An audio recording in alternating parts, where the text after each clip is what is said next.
ข้าวดีมากอีกข้าวว่าไว้มือคำว่านะครับเนาะมันก็มาย่างเขาเอามาย่างหรือปิ้งข้าวหลามนะครับข้าวหลามคนไตเนาะมันร้อนนี่ข้าวหลามคนไตครับผมพี่น้องนี่เป็นข้าวหลามคนไตครับข้าวหลามครับร้อนเนาะเดือดไปเลยครับอันนี้ข้าวหลามนี่ข้าวหลามครับเอาเอาแข้งใส่บ่มาเอาแข้งใส่ดิเอาเอาผ้าแผ่นไม้หรอมันเดือดผมบอกคนท่าว่ามีดังข้าวตำงาเนี่ยข้าวตำงาหรือข้าวปุกนี่ครับนี่ข้าวตำงาข้าวปุกไปอันนี้เอาก่อนเอาเข้าห้องเอาแข้งใส่มันร้อนวางบนแข้งอันนี้ก็เป็นข้าวตำงาค่ะกูก็ข้าวตำงามากินข้าวตำงาปิ้งข้าวตำงาย่างต้มกันค่ะพอไม่พี่น้องควันออกละนี่ข้าวหลามเขาย่างแล้วก็ปิ้งข้าวหลามจริงๆเป็นเกาะไฟที่เป็นเกาะเป็นกองก็ได้เราจะใช้เป็นกองไฟก็ได้ใช้ฟืนนะครับแต่นี่เราใช้เตาถ่านก็ได้นะครับเอาแบบง่ายๆเป็นข้าวหลามครับข้าวหลามแบบพี่น้องคนใต้เฮาเนี่ยค่ะเนาะหลามแบบพี่น้องคนใต้เฮามาค่ะเนี่ยมีตั้งข้าวตำงาข้าวตำงานี่ก็เป็นข้าวตำงาเนาะโอ้เอากินแบบธรรมชาติเนาะฝนก็ตกบรรยากาศด้านนอกคือมีอาการฝนตกนิดๆแล้วก็มันมีพอดีว่าอยู่บ้านนะครับใกล้ๆถนนหน่อยนะครับพอดีรถเปิ้ลไปมาผ่านไปผ่านมาเยอะนะครับมีเสียงรถเสียงอะไรมอไซค์นะครับรบกวนหน่อยนะครับโอเคทุบเลยก็ได้ทุบก็ได้คนท่าเพื่อนบอกว่าจะลองทุบรู้ไหมว่านี่ควันมันออกเขาจะหลามแล้วเขาจะไม่เหมือนพี่น้องคนเมืองคนไทยเนาะอันนี้เขาใช้แบบวิธีของพี่น้องคนไทยชาวไทยใหญ่ของเขานะครับอันนี้ก็ผมก็มีโอกาสนะครับเวลานะครับในยามช่วงเช้าวันนี้ผมก็พา FC พ่อพี่น้องได้มาดูแบบวิธีการหลามข้าวหลามแบบพี่น้องคนไทยหรือพี่น้องชาวไทยใหญ่เขานั่นเองนะครับนี่หลามแบบนี้จะทุบ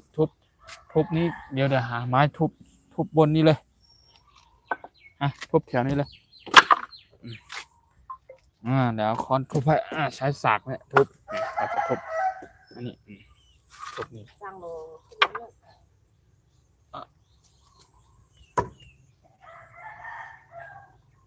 ทุบตรงนี้ก่อนมันดีเอาทุบบนเนี่ยบนอิฐนี่ก็ได้ดูเนี่ยทุบบนเนี่ยทุบไปทุบไอ้นี่ก็เร็วๆค่อยปีนไปทุบไป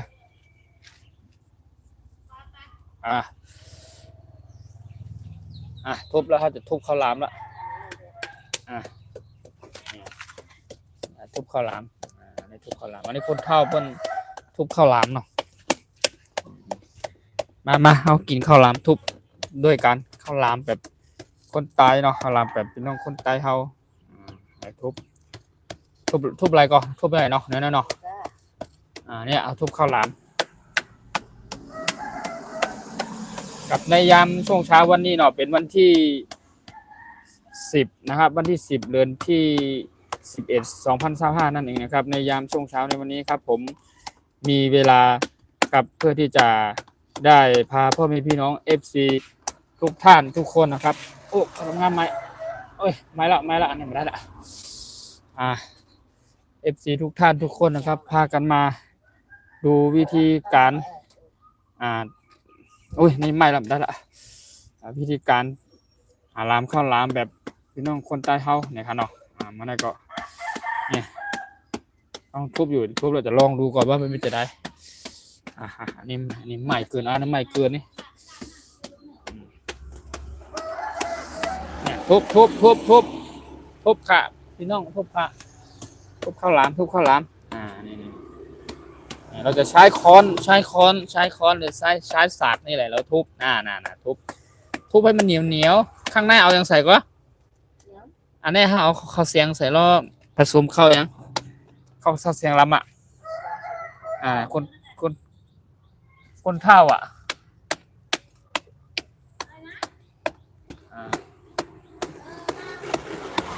อ่าอันนี้จัดไปข้าวหลามนี่เขาทุบโอ้ถ้ากินไปคนละกระบอกนี่สุดยอดละอิ่มแน่นอนอ่ะลองเตะดูดิเป็นจะได้ไหนจับใหญ่ก็โอ้มันยังสุกรูแต่สุกดีอ๋อมันหนุ่มกะแบงบอกจับใหญ่ดีว่ะใหญ่ไ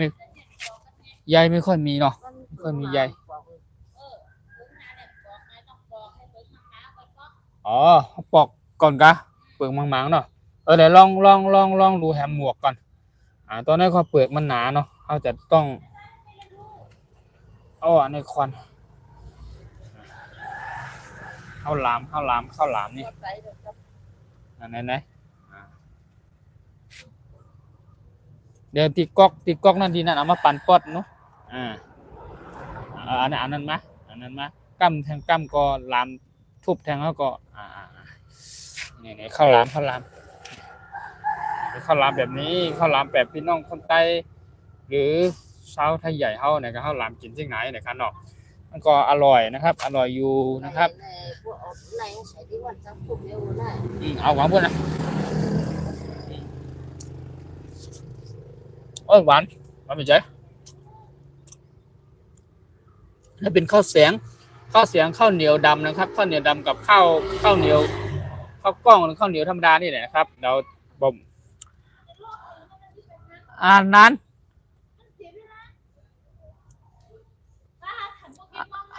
นั้น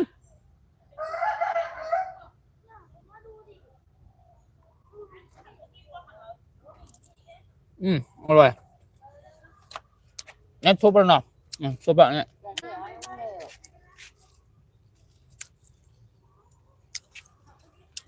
มีข้าวตำงาด้วย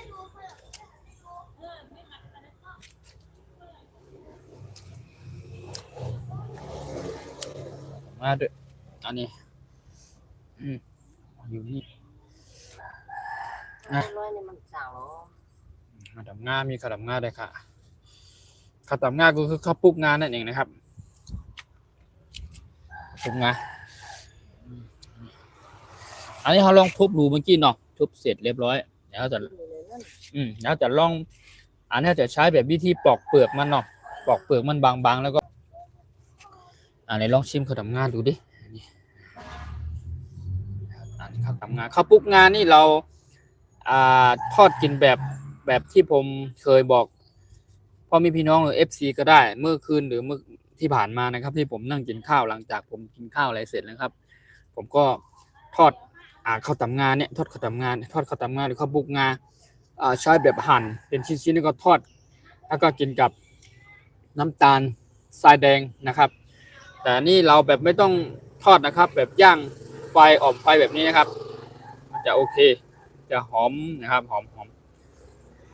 โอ้รับข้าวหลามควันออกแล้วนี่เนี่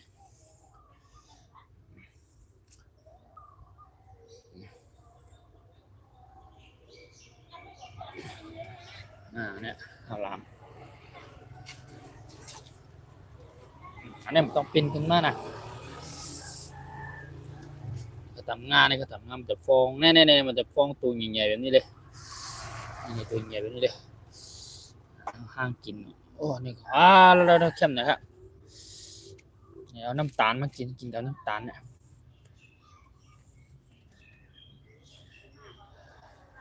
เดี๋ยวไปเอาเกลือหวานมาเป็นลูก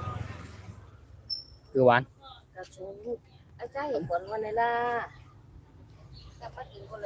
เดี๋ยวให้ไป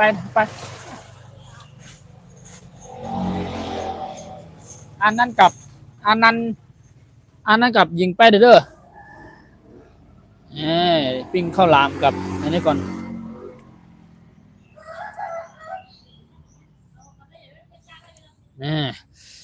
เขาจะต้องเอาให้มันสุก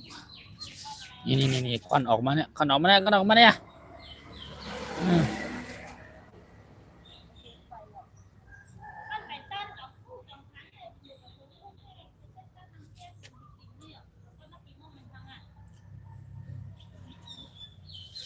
นี่ครับ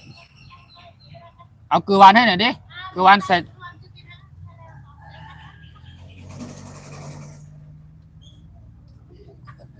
ดูนี่ก่อน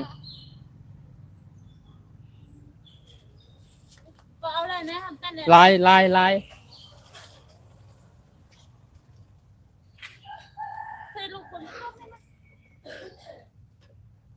ไปเลย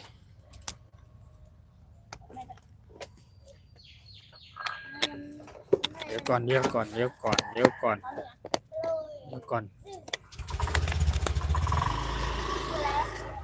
จับยิบไปกำเนาะยิบไปอย่าปล่อยเด้อยิบ2 ข้างกัน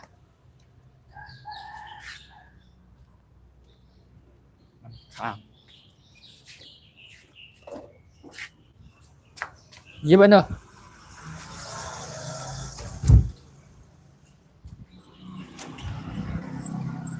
อุ้ยโอ้อันนี้อยู่ไหนนี่หานี่ก่อน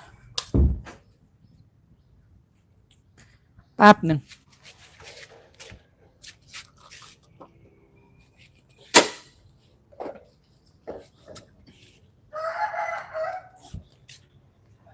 เดี๋ยวมาอยู่เนี่ยอันนี้อ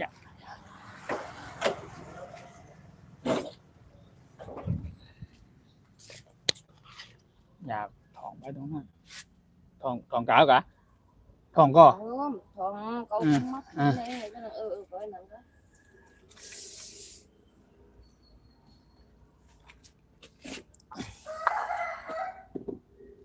หยิบไปก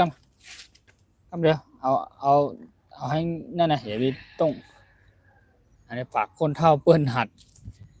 กล้องไว้อยู่หัดคนเฒ่าเปิ้นจับกล้องไว้อยู่ก็เอาแป๊บหนึ่งพอดีว่ากำลังหาน้ำตาลทรายแดงนะครับผมหาน้ำตาลทรายแดงอยู่แล้วก็ผมจะกินกับน้ำตาลทรายแดงแป๊บนึงโอเคเราลามต่อนี่ผมจะกินกับน้ำตาลทรายแดงนี่ข้าวตำงากับน้ำตาลทรายแดงมาทรายแดงในยามช่วงเช้ากับบรรยากาศมีเสียงรถเสียงมอไซค์หน่อยนะครับเดี๋ยวเปิ้ลไปงานอะไรสักอย่างไปมาผ่านไปผ่านมานะครับมีเสียงรบกวนหน่อยน้ำตาลทรายแดงข้าวตำงานี่ผมจะเอาข้าวตำงานี่มานี่ข้าวปุกงานั่นเองนะครับข้าวปุกงาแล้วค่อยๆย่างอ่อมนะครับเอาแบบไม่ต้องรีบร้อนนะครับโอ้ยมันขนาดด้วยข้าวหลามแบบพี่น้องคนใต้เฮาเนาะในยามช่วงเช้ากับบรรยากาศเนี่ยกันเนาะบรรยากาศเช้าเดี๋ยวนะโอ้ข้าวหลามตกนะผมจะอันนี้ก่อนแป๊บหนึ่งนะโอ้แป๊บหนึ่งจะวางองศากล้องถ่ายดีๆก่อน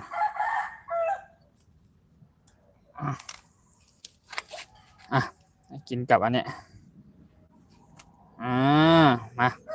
น้ำตาลนี่ผมจะให้ว้าวฮ้อนก็ฮ้อนเดือดก็เลือดเปใจสุดยอดนี่ว้า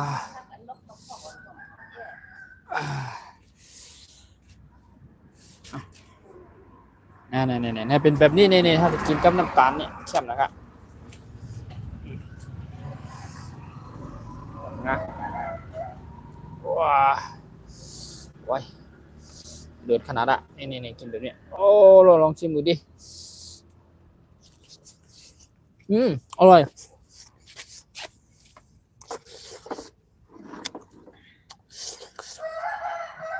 สุดยอดอะบะหมี่พี่น้องฝนตกหน่อยโอ้กินกับนมข้นก็ได้น้ำตาลก็ได้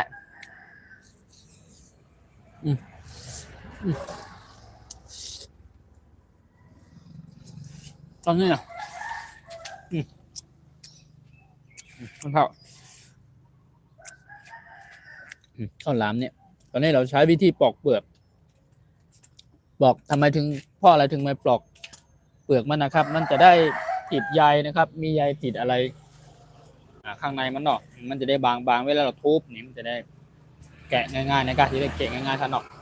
ทุบปลอกเปลือก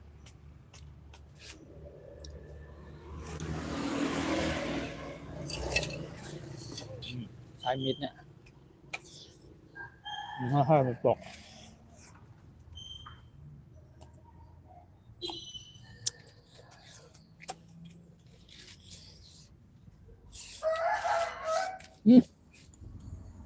ข้าวหลาม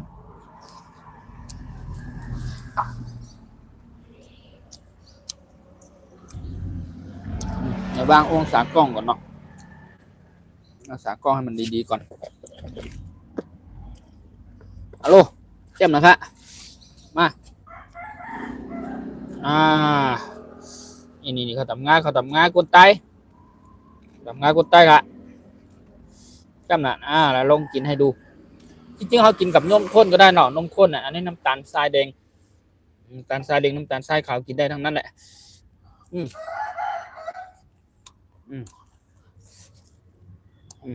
ปอกแล้วข้าวหลามไม่ปอกเปลือกแล้ว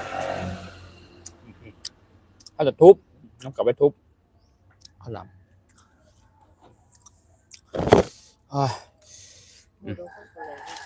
นี่สุดยอดปอกข้าวหลามอีกแล้วปอกข้าวหลามอีกแล้วเพราะมีพี่น้องทุกท่านทุกคนนะครับข้าวหลาม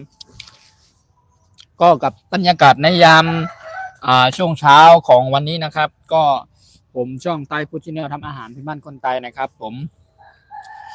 อยากให้พ่อมีพี่น้อง FC ทุกท่านทุกคนนะครับแล้วก็มาดูวิธีหลักการทำหรือว่าแปลงข้าวหลามหรือว่าข้าวหลามในยามช่วงเช้าของวันนี้นะครับกับบรรยากาศในยามช่วงเช้าเหมือนฝนก็จะตกนะครับฝนฟ้าอากาศมืดครึ้มๆหน่อยนะครับนี่อันนี้ก็คนเฒ่าเบิ้ลปอกข้าวหลามอยู่นี่หลามเสร็จนี่เราหลามลักษณะประมาณนี้คือเรายังไม่ได้ปอกเปลือกนะครับเนี่ยเรากำลังอ่อมหรือห้างไฟอยู่หลามเสร็จแล้วก็กลับมาวางบนนี่อีกนิดนึงโอ้เขาทำงานใหม่มาก็ค่อยๆออกนี่เขาปลูกงาเนี่ยไม่ต้องกลัวอร่อยแน่นอนปอกข้าวหลามก่อนโอเคครับขอบคุณพ่อแม่พี่น้อง FC ทุกท่านทุกคนนะครับที่เข้ามาเป็นแห่งอกแห่งใจเป็นกำลังใจให้นะครับไม่ว่าจะเป็นในยามมื้อค่ำมื้อคืนหรือว่าตอนเที่ยงหรืออย่างไรนะครับกับข้าวเมนูหลักสูตรพื้นบ้านคนไทยผมก็ช่วงนี้ผมชอบพาพ่อแม่พี่น้อง FC มาบ่อยๆนะครับมาบ่อยๆนะครับนี่คนเฒ่าเนี่ยคนเฒ่าเพิ่นปอกข้าวหลามนี่ละเขาต้องปอกเปลือกเนาะผมปอกมันหวานเนาะคนเฒ่าบอกว่ามันจะเหนียวดีมันจะเหนียวแล้วก็ทุบแล้วมันจะไม่ค่อยติดมันจะเป็นมีใยเนาะมันจะมีใยนะครับว่าโอเคอันนี้ก็เป็นพูดอธิบายเป็นคำไต้เนาะภาษาไทยใหญ่ของเรานั่นเองนะครับก็นานๆทีนึงครับอยากจะหาโอกาสเวลาว่างๆนะครับแล้วก็มาในยามช่วงเช้าของในวันนี้นะครับตรงกับเป็นวันที่10เดือนที่11 2025นั่นเองนะครับก็อยากให้ FC ทุกท่านทุกคนได้มาเห็นวิธีการทำหรือว่าเป็นวิถีชีวิตของเฮาเนาะก็การล้ามข้าวหลามบ้านคนใต้ของเฮาเนี่ยครับเนาะอันนี้ก็กินเลยเนี่ยลองเลยอันนี้ก็มาผู้คนช่วยกินแฮมคนมาละจัดไปเลยจิ้มกินอร่อยแน่นอนนะเนี่ยเนี่ยกินกันหลายๆคนนะครับหลายๆคนนะครับถึงจะอร่อยนะครับก็กับบรรยากาศในยามช่วงเช้านะครับก็ค่อนข้างเป็นใจนะครับแต่ฝนจะตกละนี่ก็ปลอกเปลือกเรียบร้อยนะครับนี่ปลอกเปลือกเนี่ยส่วนที่เขาปลอกเปลือกมันเนาะเขาเนี่ยเขาเอามีดผ่าเปลือกออกแล้วกันเนาะขออนุญาตพูดเป็นคำไต้หรือภาษาพี่น้องไทยใหญ่เขาเนาะเนี่ยเขาปลอกเปลือกลอกเปลือกยาวๆเขาหลามเขาแหละเขาหลามเยอะเมื่อกี้เขาหลามเขาลองทุบดูเป็นแบบนี้ลักษณะแบบนี้ตอนนี้เขาปลอกเปลือกแล้วเพราะว่าถ้าปลอกเปลือกมาแล้วมันเขาเรียกว่าอะไรมันทุบแล้วมันจะเหนียวโอ้สุดยอดเนี่ยอันนี้ปลอกเปลือกมันหนาเกินนะเนี่ยดูข้างบนมีใยละเนี่ยปลอกเปลือกมันหนาเกินเข้าไปในเนื้อเลยถึงข้าวแล้วข้างในละโอเคปลอกเปลือกกินกินข้าวตำงาต่อก่อนอร่อยแน่นอนครับอร่อยหวานอร่อยเนี่ยแปลว่าหวานค่ะเนาะคำใต้ของเขาเนาะคำใต้ของเขาแปลว่าหวานเลยค่ะอุ่นๆข้าวหวานแปลว่าหวานคำใต้ของเขาเนาะ เอาน้ำตาลใส่อีกก็ได้แล้วนี่มาหลายเสียงหลายคนหลายปากหลายคำเลยอยู่กันเนี่ย3-4 คนเนี่ยล้ามข้าวล้ามกินนี่ใส่น้ำตาลอีกไปอีก เปิดเลยเนี่ย โอเคอร่อยนะขอชิมหน่อยแค่นี้ก็มีความสุขแล้วครับ เป็น เขาเรียกว่าอะไรอ่ะเป็นวิถีชีวิตของเฮาเนาะแล้วก็เป็นธรรมชาติแบบในยามช่วงเช้าของพี่น้องคนใต้การล้ามข้าวหลามนะครับร้านกามข้าวหลามเนี่ยยังถ้ามี FC นะขึ้นเดี๋ยว คือแบบนะ มาปิดถ้ามี FC เบิ้ลดูแล้วเบิ้ลให้เนี่ยยังตอนนี้ก็มี22 ท่านนะครับไปดูตอนที่ทุบเอาเขาปอกเปลือกแล้วทุบอันนี้ครับปอกเปลือกแล้วทุบเนาะทุบแบบนี้เดี๋ยวค่อยดูตอนหลังจากทุบเสร็จแล้วนะครับ ก็ผมค่อยพา FC มาดูว่าทุบเสร็จเรียบร้อยหลามแล้วก็ปอกเปลือกทุบเสร็จเรียบร้อยว่ามันเป็นจะได้มันจะน่ากินอร่อยมากน้อยแค่ไหนครับเป็นวิถีชีวิตของพี่น้องคนใต้เฮาการหลามข้าวหลามเนาะในยามช่วงเช้ากับบรรยากาศนะครับเป็นจะได้เรานี่วางดังเลยนี่คนเท่าบนเต้ให้ดูเนี่ยนี่หลามแบบนี้อันนั้นสามารถกินกับน้ำตาลได้นี่สุดยอดครับผมมีพี่น้องเนี่ยข้าวหลามอยากให้คนเท่าบนเต้ออกหาวิธีเต้ออกนี่ลามแบบนี้ลามทุบเรียบร้อยละ มาไก่คือมัน อะไรผู้ช่วยว่าอะไรแก่คือเขาน้องเจ๊รู้ข้าวหลามข้าวหลามพี่น้องคนใต้เฮาเนาะเข้มนะครับพอมีพี่น้องมากินข้าวหลามด้วยกันขอบให้เลขสูงมากด้วยเนาะที่มาได้ถ่ายกล้องแบบให้เห็นคนที่หลามกับคนที่กำลังอธิบายเรื่องนั่งกินอยู่นะครับก็ตอนนี้ก็ได้แต่ถ่ายตอนที่เราเต้ข้าวหลามเนี่ยโอเคข้าวหลามข้างในเป็นข้าวแสงเนาะนี่เป็นข้าวแสงคือข้าวเหนียวดำนั่นเองนะครับผสมกับข้าวเหนียวข้าวกล้องข้าวเหนียวเคี่ยวงูอย่างนี้ครับนะครับโอ้ลองจิ้มกินดูดีกว่าเป็นจะได้เนาะนั่นเราเข้มนะครับข้าวหลามพื้นบ้านคนใต้เฮาข้าวหลามพื้นบ้านคนใต้นะครับมันเป็นจังหือเราอธิบายบ้างดิมันหวานก็ หวานมันหอมใยข้าวหลาม หอมด้วยข้าวหลามเขาว่าผสมง่าก็เหมือนกันผสมง่าเส้นกั แล้ว น แต่ชอบนะคะถ้าชอบน้ำตาล หอมง่าก็มีนมข้นแล้วแต่เลยค่ะได้หมด อืม หรือว่าจะกินเปล่าๆยังอร่อยเลย เปล่าก็อร่อยสุดยอดครับผมมีพี่น้องค่ะครูก็ครูกุ้นหวานเด็ดจ้ะต้มข้นทอมแบบอะไรมาจิ้มตัวเนี่ยน้ำซุปยังอยู่พวกข้าวหลามครับสวัสดีครับทักทายครับสวัสดีครับครับสวัสดีครับทักทายครับ FC ข้าวหลาม ทุกท่านทุกคนนะครับครับผม ข้าวหลามสุกกินก็ยังนิดเดียวอันนั้นน้อย มียายอยู่เปิ้นอยู่ข้างบ้านข้างเรือนเนาะเปิ้นบอกว่าเนี่ยหยางว่าเปิ้นเขาก็บอกว่าข้าวหลามทุบครับข้าวหลามทุบข้าวหลามคนบ้านพี่น้องคนใต้อยู่ชาวไทยใหญ่เฮาในคันนอกเปิ้นปองให้แบบให้ยายเปิ้นชิมดูนะครับอยู่กันหลายพวกหลายคนนะครับอยู่กันหลายคนเนาะยายเปิ้นเข้าใจว่าปิ้งปลากาว่าปิ้งปลาย่างปลากาไม่ใช่ครับไม่ใช่ยิ่งปลาไม่ใช่ปิ้งปลาครับเปิ้นคุยกันอยู่พูดคุยกันอยู่ผมเดี๋ยวลองดูก่อนตากล้องลองดูก่อนเดี๋ยวเจ้าของช่องหรือตากล้องคือคนเดียวกันนั่นแหละครับเนี่ยลองชิมดูก่อนห้องข้าวก่ำเขาว่ากำไทยหรือกำเมืองเป็นห้องข้าวก่ำหรือข้าวเหนียวเคี่ยวงูนะครับผสมกันเท่ากับลามนะครับเนาะอร่อยมากเลยกะทิก่อนใส่หรือเจียมก่อนใส่หรือหวานก่อนใส่ น้ำทุบไม่ขายหรอมาขายกินมาได้ค่ะ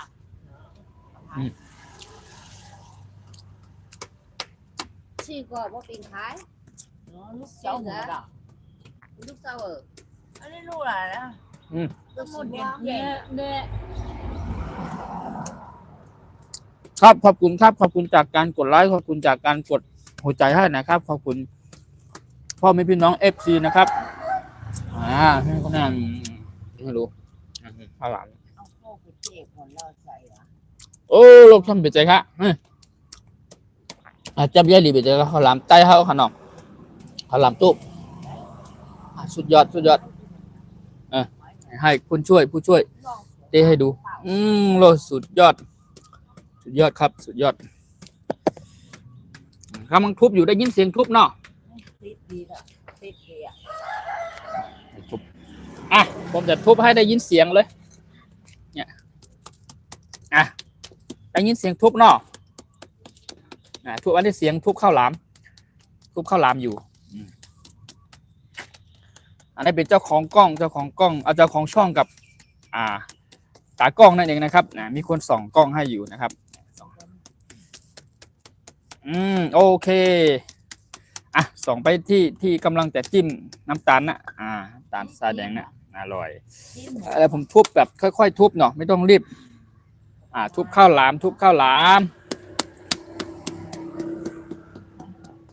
ใหม่ซุงกูก็ขอบคุณจากการ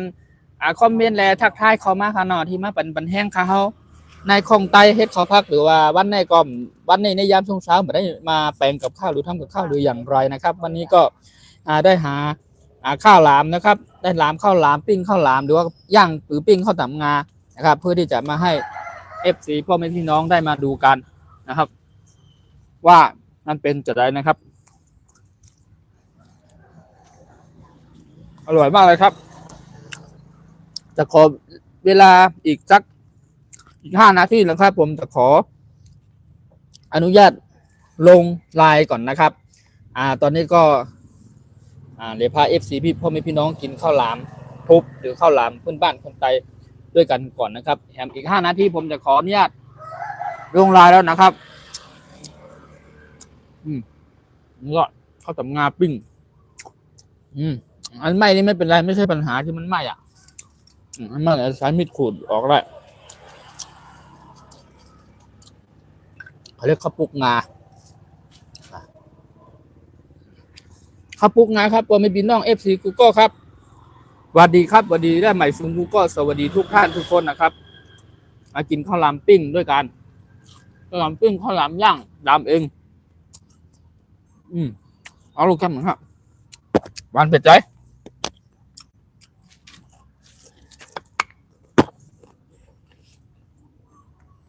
หวานก็จำได้อยู่เดี๋ยวครับ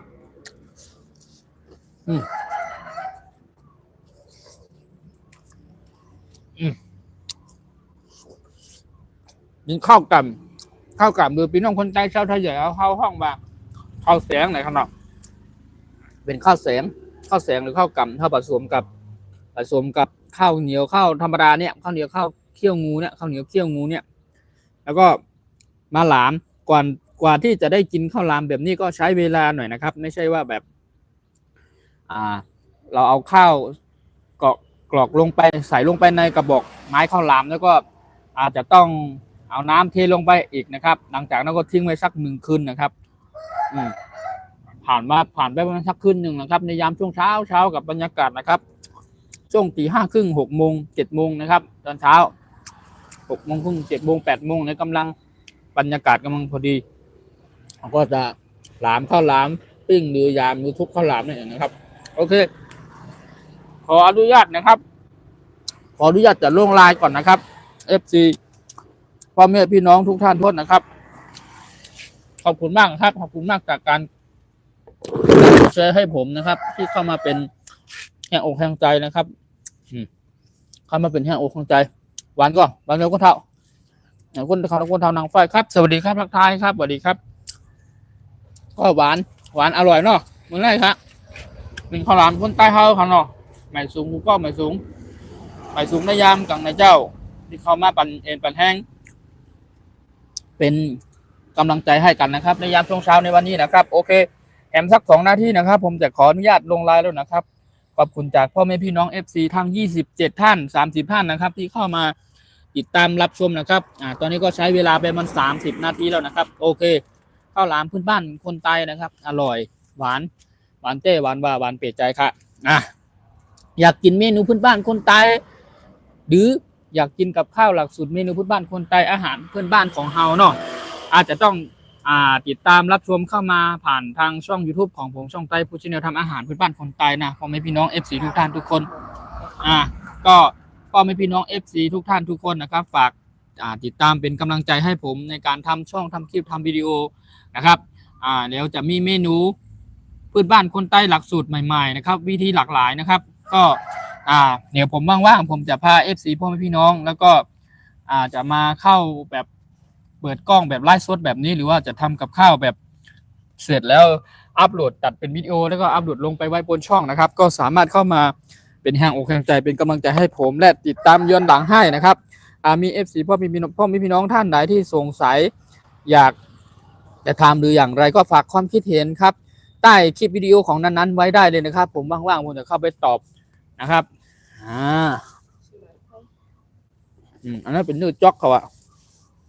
เนื้อจ๊อกเนื้อหลามไม่เท่าอย่างอะหลามไผ่นั่นน่ะอ๋อหวานเป็นใจแคบเป็นใจครับบอไม่พี่น้องกูก็ค่าใหม่สูงในวันก็สำงานโอเคเนาะทุกท่านทุกคนนะครับขอบคุณมากครับเข้ามาก็เป็นแห่อกแห่งใจเป็นกำลังใจให้ผมด้วยนะครับขอบคุณครับขอบคุณทุกท่านทุกคนนะครับใหม่สูงกูก็ค่ะใหม่สูงในย่ำกลางในเจ้าค่ะในวันเมื่อไรก็ข้าวอะไรป้าบอไม่พี่น้องเสียเขากูก็เลยมากินข้าวตำง่าเหกินข้าวลามเหเนาะข้าวตำง่าคือข้าวปุกงานั่นเองนะครับกินกับน้ำตาลทรายแดงแล้วก็มีข้าวหลามเขาก็ลามกินไป1 กระบอกละเนี่ยในกำลังเตยอยู่อร่อยมากๆจับใหญ่ดีนะคะข้าวหลามคนใต้ค่ะเข้มนะครับคือแทงอันหนึ่งก็เนี่ยนะหลามมีหลายๆอันนะครับเนาะข้าวหลามเนี่ยโอเคสำหรับวันนี้นะครับขอบคุณมากขอบคุณจากพ่อแม่พี่น้อง FC ทั้ง33ท่านที่ยังอยู่ติดตามเป็นกำลังใจให้ผมอยู่นะครับเข้ามาแล้วเป็นแห่งอกแห่งใจฝากเป็นกำลังใจให้นะครับเพื่อเป็นพลังบวกในการทำคลิปนำช่องทำวิดีโอนะครับก็ในยามช่วงเช้าวันนี้นะครับก็คิดถึง FC พ่อแม่พี่น้องทุกท่านทุกคนนะครับที่เข้ามาเป็นแห่งอกแห่งใจเป็นกำลังใจให้ในยามช่วงเช้านะครับขอบคุณมากๆนะครับโอเคผมจะขออนุญาตลงไลน์ก่อนนะครับไว้มาพูดคุยทักทายเจอกันใหม่นะครับเดี๋ยววันถัดไปนะครับเดี๋ยวโอกาสหน้าผมจะหาผมจะเอากับข้าวหลักสูตรเมนูพื้นบ้านคนใต้นะครับแล้วก็จะมาชักชวนพ่อแม่พี่น้องหรือว่าเปิดกล้องหรือผ่านทางไลฟ์สดแบบนี้นะครับจะได้เห็นกันว่าหลักสูตรเมนูพื้นบ้านคนใต้วิถีชีวิตของพี่น้องคนใต้ชาวไทยใหญ่ของเฮามันเป็นตึ้งหือนะครับเนาะโอเคใหม่สูงกูก็ค่ะใหม่สูง Hi everyone good morning Hi everyone my FC thank you very much thank you for you follow for me thank you for you comment thank you very much thank you for today this morning happy Monday every day this morning ครับโอเคขอบคุณมากนะครับmaybe 1 minute I will stop แล้วนะครับโอเคแฮม1 นาทีผมจะขออนุญาตลงไลน์แล้วนะครับโอเค I come to see you again my FC everyone thank you very much thank you so much thank you ขอบคุณมากครับจากพ่อแม่พี่น้อง FC ต่างชาตินะครับ thank you very much bye bye FC everyone good so good นะครับoh very goodครับin the morning this morning for today morningเขาเรียกว่าอีเทนข้าวหลาม thank you โอเคขอบคุณมากขอบคุณมากส่องดูใกล้ๆส่องดูเขาทำงานใกล้ๆแล้วก็ผมจะขออนุญาตลงไลน์ละโอเคกันได้ครับนอนทุกท่านทุกคนนอนหมายสูงจะขออนุญาตลงไลน์นะครับตอนนี้เขา8 โมงตรงเนาะ8 โมงตรงแล้วขอแฮมสัก5 นาทีก็แล้วกันแฮม5 นาทีเนาะขอบคุณจากพ่อแม่พี่น้อง FC ทั้ง34ท่านที่ก็มาเป็นแห่งอกแห่งใจเป็นกำลังใจให้ผมนะครับคนเท่าลองจิ้มกินดูดิจิ้มดู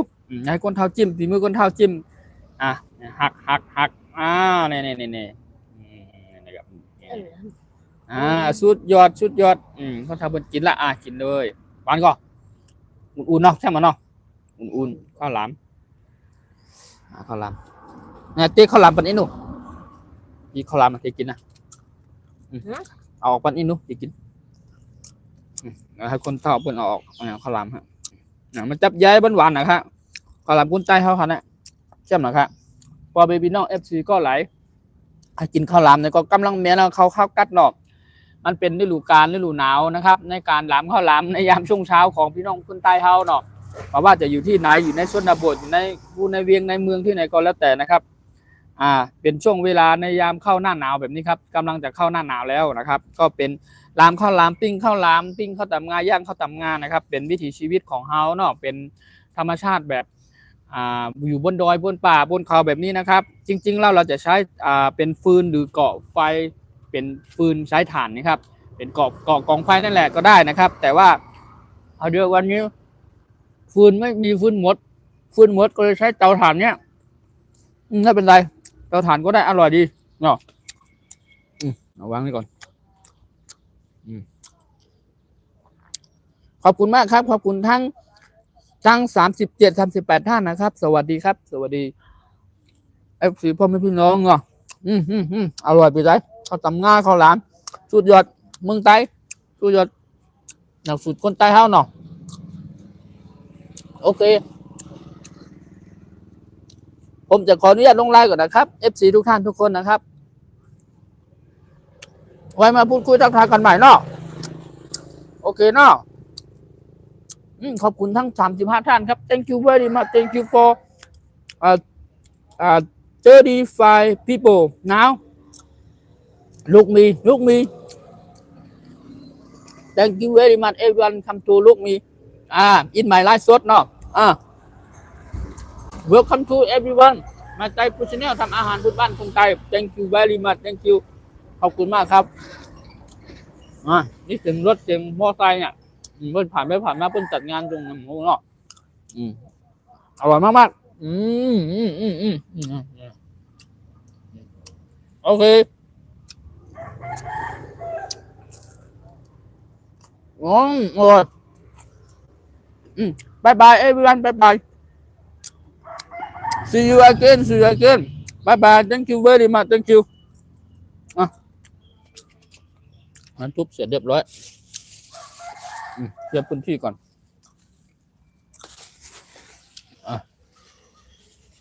ปิ้งข้าวหลามย่างข้าวหลามอันนี้ก็เป็นเนื้อจ๊อกเขาว่านะเนื้อจ๊อกเดี๋ยวก่อนย่างทั้ง3อันเนี่ยข้าวหลามก็ตำงาข้าวปุกงาเนาะนี่ข้าวปุกงากำลังปิ้งโอเคบายบายกูก็ค่ะบายบายคอมมาแล้วกดไลค์กดแชร์กดติดตามปั่นแห้งอกแห้งใจปั่นข้าวขังขนาดกดโหไม่ป้งปั่นข้าวค่ะพี่น้องกูก็ค่ะขอบคุณมากจากการกดไลค์กดแชร์ thank you for you like thank you for you follow for me thank you for you comment thank you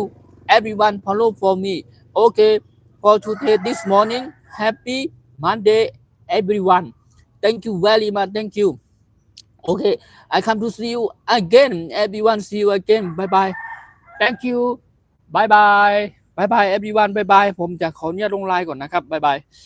โอเคthank you ขอบคุณค่ะครูก็ใหม่สูงครูก็ค่ะเดี๋ยวย้อนตั้งของลงไลน์ก่อนค่ะน้องใหม่สูงค่ะบายบายพ่อแม่พี่น้อง FC ทุกภาคส่วนทุกท่านทุกคนนะครับใหม่สูงครูก็ค่ะใหม่สูงสวัสดีครับขออนุญาตลงไลน์ก่อนนะครับตอนนี้ก็ได้เวลาเป็น8:04 นาทีนะครับ8:05 นาทีครับอีก1 นาทีผมจะขออนุญาตลงไลน์แล้วนะครับใหม่สูงครูก็ค่ะใหม่สูงมีเสียงไก่ขันเสียงนกเสียงอีกุ้งอีการ้องแบบนี้โอ้แบบธรรมชาติพื้นป่าแบบวิถีชีวิตของพี่น้องคนใต้เฮาชอบแบบนี้ครับชอบธรรมชาติพื้นป่านะครับชอบแบบนี้บรรยากาศแบบนี้นะครับโอเคในยามช่วงเช้าก็มีความสุขดีหวานเจค่ะนะหวานเจค่ะโอเคกันได้ก่อนคันนอกเดี๋ยวไปหาโอกาสเวลาเห็นมาพูดคุยทักทายกันใหม่ในวันถัดไปนี่นะครับใหม่สูงกูก็ค่ะขออนุญาตลงไลน์ก่อนเนาะบายกูก็ค่ะใหม่สูงค่ะดีย้อนตั้งข้องลงไลน์ก่อนค่ะเนาะจบด้วยวางก่อนขออนุญาตวางหรือลงไลน์นะครับเห็นด้วยข้าวหลามสวยๆงามๆนะครับเนาะกับข้าวตำงาง่ายกันค่ะใหม่สูงค่ะเนาะใหม่สูงบายกูก็ค่ะบายค่ะโอเคบายค่ะข้าวเดี๋ยวย้อนตั้งข้องลงไลน์ก่อนเนาะบายทุกท่านทุกคนนะครับสวัสดีครับ see you again thank you very much bye bye